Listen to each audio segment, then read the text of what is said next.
15 अगस्त के दिन कुछ बच्चे जो चलने की हालत में नहीं थे, वो व्हील चेयर पर तिरंगा हाथ में लेकर सरकार से अपील करने निकले थे कि साहब कब सुनेंगे आप। और वहीं दूसरी तरफ रांची के एक शहर के सरकारी अस्पताल के अंदर वो आदमी था जिसने तिरंगा यात्रा बुलाई। और परेशानी ये थी कि वो व्यक्ति उस यात्रा में शामिल ही नहीं हो पा रहा था। क्यों? क्योंकि प्रशासन ने उसे रोक रखा था। मतलब ये कौन सी तानाशाही चल रही है भाई। देवेंद्र महतो ने एक पत्र भी लिखा और उसमें लिखा था कि अगर मुझे कुछ हो जाता है तो उसकी जिम्मेदारी सिर्फ मेरी होगी। लेकिन फिर भी देवेंद्र महतो को उस तिरंगा यात्रा में जाने नहीं दिया जाता। एक इंसान जो अपने मौत का कागज लिख के रखा हो, वो यहाँ तक मजबूर हो गया, फिर भी पुलिस ने उसको जकड़ के रखा था। देवेंद्र महतो को चोट भी आई। क्या किसी से इस्तीफे की मांग कर रहे हैं बच्चे? कोई ऐसी मांग रखी जा रही है जिससे सरकार को दिक्कत हो? नहीं, सिर्फ एजुकेशन सिस्टम में रिफॉर्म मांग रहे हैं बच्चे।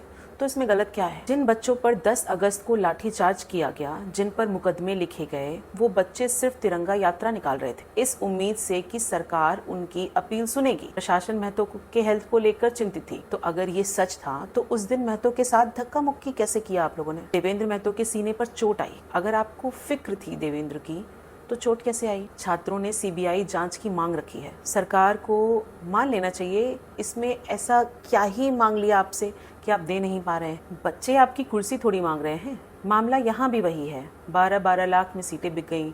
बात फिर वही, गरीब बच्चे का भविष्य कहाँ गया? समय पर पेपर हो और समय पर रिजल्ट आए, क्या ये उम्मीद लगाना गलत है? भर्ती निकलती है तो परीक्षा नहीं होती, अगर होती है तो पेपर लीक हो जाता है। इसीलिए इन बच्चों ने प्रोटेस्ट किया और सीबीआई जांच और एजुकेशन सिस्टम में रिफॉर्म की मांग की। मुझे नहीं समझ में आ रहा कि इसमें गलत क्या है। 10 अगस्त को बच्चों पर लाठीचार्ज हुआ, आंसू, गैस और पानी के बौछारें भी की गई।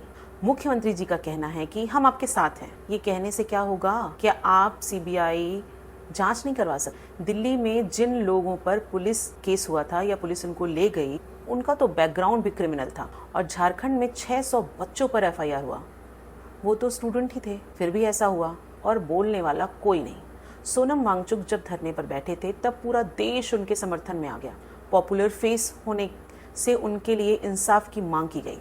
तो यहाँ देवेंद्र महतो और उनके साथ बैठे बच्चों के लिए आवाज़ क्यों नहीं उठाई जा रही है? क्या राज्य देखकर सपोर्ट देंगे आप लोग? क्योंकि यहाँ धरने पर एक गरीब बच्चा बैठा है, इसलिए आप लोग बोल नहीं रहे हैं। चमकते सितारे कहाँ गायब हो गए? मीडिया कहाँ है? यूट्यूबर्स कहाँ गए जो जंतर मंतर पे बढ़ चढ़ के आगे आए थे? क्यों? ये दिल्ली नहीं है, यहाँ आपकी राजनीति नहीं चमकेगी। ये सब सोचने का विषय है। वांगचुक जी के लिए तो सब स्टोरी लगा रहे थे, झारखंड के लिए क्यों नहीं? मैं आप सबसे रिक्वेस्ट करती हूँ कि कम से कम आप सब लोग तो अपना सपोर्ट दिखाइए झारखंड के बच्चों को।